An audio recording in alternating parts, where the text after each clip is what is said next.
Hi ka-Happy Math! In this lesson, you will learn to illustrate quadratic equation. Alamin muna natin kung ano ang pinagkaiba ng linear equation sa quadratic equation. Linear equation is called one-degree equation o ang pinakamataas na exponent or power is 1. While quadratic equation is an algebraic equation of the second degree in x, ang pinakamataas na exponent or power is 2. Ang standard form ng linear equation ay ax plus b equals 0, samantala ang standard form ng quadratic equation ay ax squared plus bx plus c equals 0. Sa linear equation, ang ax ay tinatawag na linear term, ang b ay constant term. Samantala sa quadratic equation, ang ax squared ay tinatawag na quadratic term, ang bx ay linear term, at ang c ay constant term. Remember, a quadratic equation in one variable is a mathematical sentence of degree 2 that can be written in the following standard form. Ax squared plus bx plus c equals 0, where a, b, and c are real numbers and a is not equal to 0.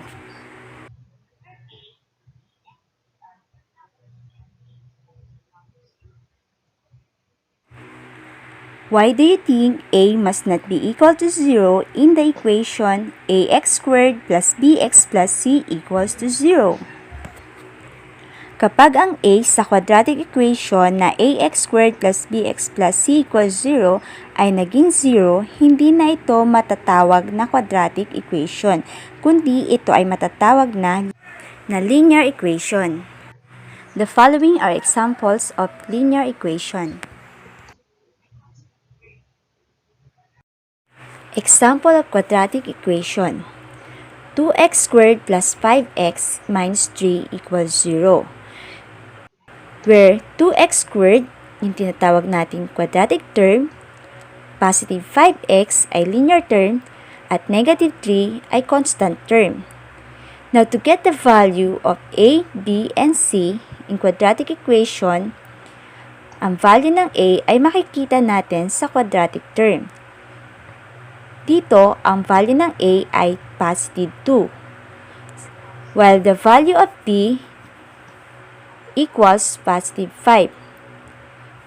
At ang constant term or c is negative 3. Another example, 5x times the quantity of x minus 3 equals 4. This is another example of quadratic equation. Kung mapapansin ninyo, wala nakasulat na exponent of power of 2 dahil ito ay hindi nakasulat sa standard form. To write the equation in standard form, expand the product and make one side of the equation 0 as shown below. 5x times x equals 5x squared. 5x times negative 3 equals negative 15x. Bring down equals positive 4.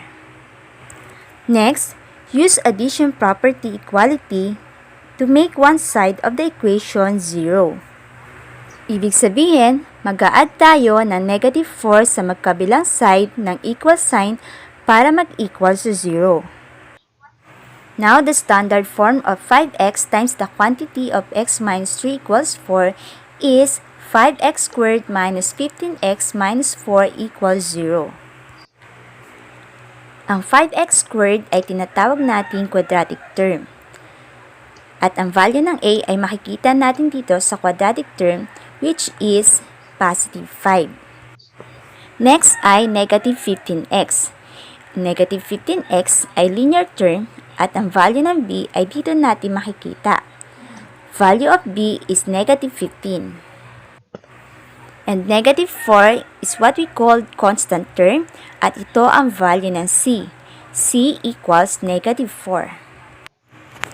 Example number 3. The equation the quantity of 3x plus 2 times the quantity of x minus 1 equals negative 5 is also a quadratic equation but is not written in standard form. Again, Ito ay quadratic equation pero hindi nakasulat sa standard form.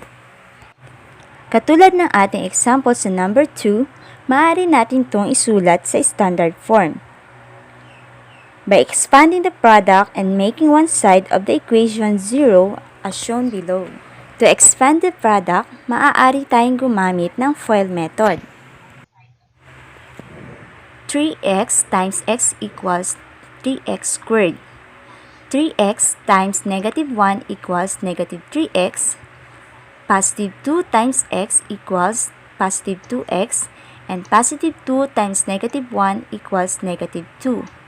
Then add, bring down 3x squared. Negative 3x plus positive 2x equals negative x, and bring down negative 2. Therefore, the product of the quantity of 3x plus 2 times the quantity of x minus 1 equals 3x squared minus x minus 2. The equation is 3x squared minus x minus 2 equals negative 5. Para mag-equal sa 0, i-add natin ang positive 5 sa magkabilang side ng equation. Therefore, the quadratic equation written in standard form is 3x squared minus x plus 3 equals 0.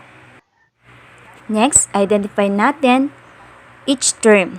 3x squared is quadratic term, negative x is the linear term, and positive 3 is the constant term. And the value of a is equals to positive 3, b equals negative 1, and c equals positive 3. Now it's your turn. Identify which of the following equations are quadratic and which are not. If the equation is not quadratic, explain.